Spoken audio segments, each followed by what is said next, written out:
അസ്സലാമലൈക്കും. സൈനു കിച്ചണിലേക്ക് എല്ലാവർക്കും സ്വാഗതം. ഇന്ന് ഞാൻ വന്നിട്ടുള്ളത് പെരി പെരി ചിക്കൻ മസാല കൊണ്ട് നല്ലൊരു അടിപൊളി ഒരു കുക്കർ ചിക്കൻ ഉണ്ടാക്കുന്ന വീഡിയോയുമായിട്ടാണ്.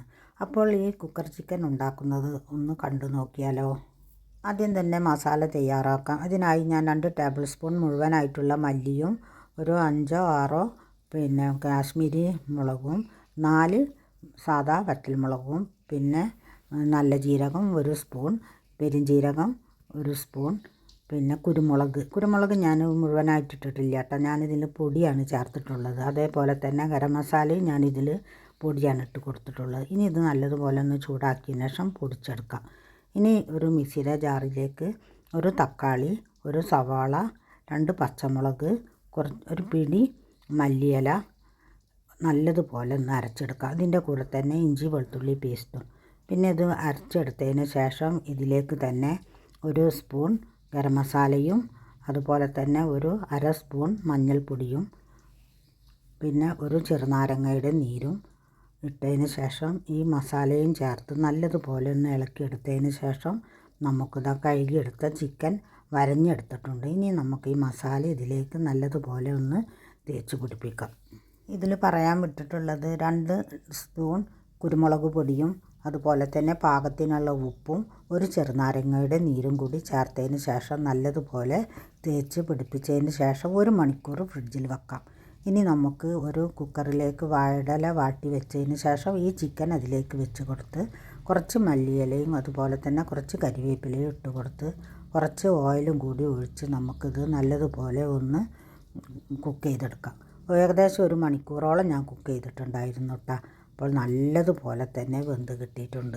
ഇനി നമുക്ക് ഈ കുക്കറിൽ നിന്നും ഈ ചിക്കൻ മറ്റൊരു പാത്രത്തിലേക്ക് മാറ്റി കൊടുക്കാം. നല്ലതുപോലെ എന്ന് പറഞ്ഞാൽ ഇങ്ങനെ കൈകൊണ്ട് തൊടാൻ പറ്റുന്നില്ല കേട്ടോ, അത്രയും വെന്ത് പോയിട്ടുണ്ട്. കാരണം വലിയ ചിക്കൻ ആയിരുന്നല്ലോ, അത് കാരണമാണ് ഞാൻ ഇത്ര സമയമെടുത്തത്. ഇനി നമുക്കൊരു പാനിലേക്ക് ഒഴിച്ച് കൊടുക്കാം. എന്നതിന് ശേഷം ഈ വാഴയിലൊക്കെ മാറ്റി ഈ കുറച്ച് നേരം വെള്ളം ഒന്ന് വറ്റിച്ചെടുത്തതിന് ശേഷം കുറച്ചും കൂടി ഓയിൽ ഒഴിച്ച് നല്ലതുപോലെ ഒന്ന് തിരിച്ചും മറിച്ചും ഒന്ന് കുക്ക് ചെയ്ത് വേവിച്ചെടുക്കാം. വേവെന്ന് പറഞ്ഞാൽ ഒന്ന് മൂത്ത് കിട്ടാൻ വേണ്ടിയിട്ടാണ് കേട്ടോ. ഇനി നമുക്ക് ഇതൊരു പ്ലേറ്റിലേക്ക് മാറ്റി കൊടുക്കാം. എപ്പോഴും പറഞ്ഞ് നിങ്ങളെ ബോറടിപ്പിക്കുന്നില്ല കേട്ടോ. അതുകൊണ്ട് നിങ്ങൾ വീഡിയോ കാണുന്ന സമയത്ത് തന്നെ ലൈക്കും സബ്സ്ക്രൈബും ചെയ്യാതെ കാണുന്നവരാണെങ്കിൽ സബ്സ്ക്രൈബും കമൻറ്റും ഷെയറും ചെയ്യുക. പിന്നെ നാളെ 2 മണിക്കാണ് കേട്ടോ ഞങ്ങൾ പോകുന്നത്. ഇനി നാളെ ഇന്നത്തെ വീഡിയോ കഴിഞ്ഞാൽ പിന്നെ അവിടെ പോയതിന് ശേഷം ഞാൻ വീഡിയോ ഇടുന്നതാണ്. ഇനി ചിക്കൻ മാറ്റിയതിന് ശേഷം ഇതേ പാനിൽ തന്നെ 2 ടേബിൾ സ്പൂൺ ഓയിൽ ഒഴിച്ചതിന് ശേഷം 1 സ്പൂൺ ഇഞ്ചി വെളുത്തുള്ളി പേസ്റ്റ് ഇട്ട് നല്ലതുപോലെ ഒന്ന് വഴറ്റിയെടുക്കാം. ഇനി ഇതിൻ്റെ കൂടെ തന്നെ 2 സവാള ക്യൂബായി കട്ട് ചെയ്തതും അതുപോലെ തന്നെ 1 തക്കാളി, 2 പച്ചമുളക്, 1 ക്യാപ്സിക്കം ഇതിട്ട് നല്ലതുപോലെ വഴറ്റിയെടുത്തതിന് ശേഷം 1 സ്പൂൺ സോയാ സോസും കൂടി ഒഴിച്ച് കൊടുത്ത് നല്ലതുപോലെ ഒന്ന് വഴറ്റിയെടുക്കാം. ഇനി ഇതിലേക്ക് ഇട്ട് കൊടുക്കുന്നത് നമ്മൾ മാറ്റി വെച്ച മസാല ഉണ്ടല്ലോ, അതിൽ നിന്നും 1 സ്പൂൺ ഇതിലേക്ക് ഇട്ട് കൊടുക്കുന്നുണ്ട്. പിന്നെ അതിൻ്റെ കൂടെ തന്നെ കുക്കറിൽ ചിക്കൻ വേവിച്ച ഗ്രേവി ഉണ്ടല്ലോ, ആ ഗ്രേവിയും കൂടി ഇതിലേക്ക് ഒഴിച്ച് കൊടുക്കാം. എന്നതിന് ശേഷം നല്ലതുപോലെ ഒന്ന് തിള വരുമ്പോൾ ഇതിലേക്ക് 1 ടേബിൾ സ്പൂൺ കോൺഫ്ലവർ കലക്കിയതും കൂടി ഒഴിച്ച് കൊടുക്കാം. അപ്പോൾ നല്ല ടേസ്റ്റുള്ളൊരു കറി ആയിരിക്കും കേട്ടോ. ഇനി ഇതിലേക്ക് ഇട്ട് കൊടുക്കുന്നത് സ്പ്രിംഗ് ഓണിയനാണ്. എൻ്റെ കയ്യിൽ ഒരു 2 തണ്ട് സ്പ്രിംഗ് ഓണിയൻ ഉണ്ടായിരുന്നു, അതും കൂടി ഇതിലേക്ക് മുറിച്ചിട്ട് കൊടുക്കുന്നുണ്ട്.